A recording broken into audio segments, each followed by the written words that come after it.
it comes to the Mets, it seems like they do better with less expectations, So definitely, this is All Things Mets. This is where your latest Mets media, everything you know about the Mets on this channel. Definitely do me a favor, leave a like, comment, and subscribe.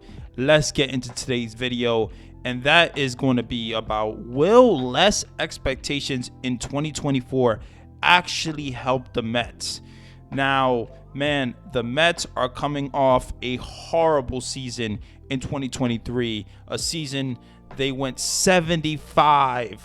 Yes, 75 wins and 87 losses. Very, very, very unimpressive. Just not impressive at all. Really, really not good. Just not a good season. Not what you want out of that season, especially in 2023, after you had a 101 win season in 2022, and man, only 61 losses. That's crazy to me. And they were tied in the National League East with the Atlanta Braves, man. One game away of winning the whole division. But I'll tell you this, the New York Mets, it seems like when they don't have so much expectations, they do better. And you going into 2024, obviously a lot of people, a lot of Mets fans, a lot of fans in general thought David Stearns was going to go after Yamamoto, was going to go after the biggest free agent, and Steve Cohen was going to go after the big free agent.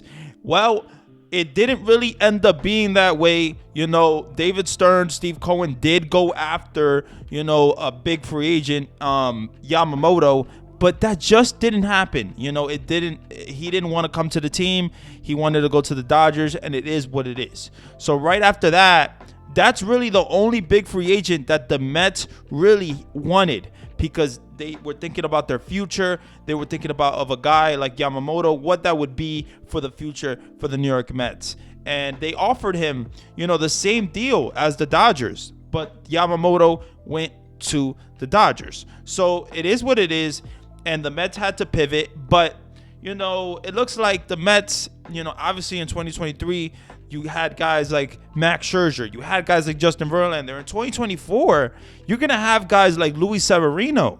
You're going to have guys like Sean Manaea, Adrian Hauser. These guys, it's not, and you still got Senga, you still got Quintana, but those additions aren't, the best additions, to make if you want to be a very competitive team going into 2024. But what I would say about the Mets is that I like the strategy to play the young kids, to, give these young kids a real shot. Because last year, Mark Vientos was brought up, but he wasn't really given a real legitimate shot because he was either platooned or he was on the bench, and that just wasn't good for the young kid. So when it comes to the Mets in 2024, you're going to have a full season of Francisco Alvarez. Yes, hopefully he stays healthy. Hopefully he stays healthy. Hopefully he stays good. I hope that Francisco Alvarez has a big time season. I can see him hitting 30 home runs. I can see him hitting 27, maybe, 35 home runs. This guy has that type of power, but he just has to pick it up at the plate. I don't want to see, an 0 for 17 stretch, a 0 for 20 stretch with Francisco Alvarez. So I hope he gets better. And then you got Jeff McNeil, who is coming off a down season. Usually when Jeff McNeil comes down, from a down season, he does really good. So maybe we're in store for a really good season with Jeff McNeil. You got the last season with Pete Alonso as a New York Met, until free agency. So you have less expectations, but you never know what this team can do. I know that Francisco Lindor has mentioned it. I know that multiple people has mentioned it, that yes, the Diamondbacks weren't expected to go to the World Series in 2023, but they did. It is possible. It's not like it's not possible. In 2019, the Nationals weren't expected to go to the World Series either, and that happened. And nobody thought that was going to happen. So when it comes to the Mets, guys, I think less expectations is going to help this team. New York is already a lot of pressure. Okay, New York is already a lot of pressure, but when you have less expectations, you feel more free. You feel less pressure, and you're able to really, just play and have fun. And that's what I want the young guys of the Mets to do. Play and have fun. I want to see a big season for Brett Baty. That is a guy that I'm going to be looking at like a hawk, man. Brett Baty has to have a really, really good season. Like I said in my previous video, it is a make or break season for Brett Baty, in my opinion. And then, you got Mark Vientos, who is a guy who's going to get a legitimate shot. He's going to get a shot at the DH, and he's going to get at bats. And that's good for the Mets. I hope that Mark Vientos somehow, picks it up. I hope he, is a successful, DH for the Mets. And maybe he's a guy that, was in the Mets the whole time, but we didn't know because we didn't really play him. So you got Pete Alonso, like I said, his last year as a Met. This guy is going to want to have a breakout year. So you have so many positives going into 2024. And yes, you have the pitching rotation, and the pitching rotation isn't so great. It's not great at all. But I'll tell you this, when you got Luis Severino bouncing back, you got Sean Manaea, you got Adrian Hauser, you got Senga, you got Quintana still. I think Quintana and Senga is going to hold down the fort. I like Quintana a lot, and I think he can be the number 2 for the Mets. I really think he can.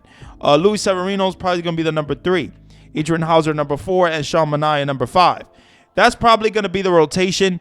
It is what it is. It's not the dream rotation I know that Mets fans wanted in 2024, but this is the rotation that we're going to have to stick with. This is the rotation we're going to have to watch. So I just hope that less pressure, less expectations really does help the Mets, because they need help. They need this to go the right way. Obviously, if it doesn't go the right way, if they don't have a good season, definitely David Stearns is going to be heavily criticized, and it's going to be looking like, oh, they just did not want to, really go all out in free agency and wanted to take a step back. And I get it. It's okay, to take a step back, because the Mets are thinking about the future. Okay, in 2025, you have so many prospects coming up. You got Ronnie Mauricio coming back. You got Luis Angel Acuna. You got Drew Gilbert. You got Jet Williams. This is going to be a prospect, a haul coming to the New York Mets in 2025.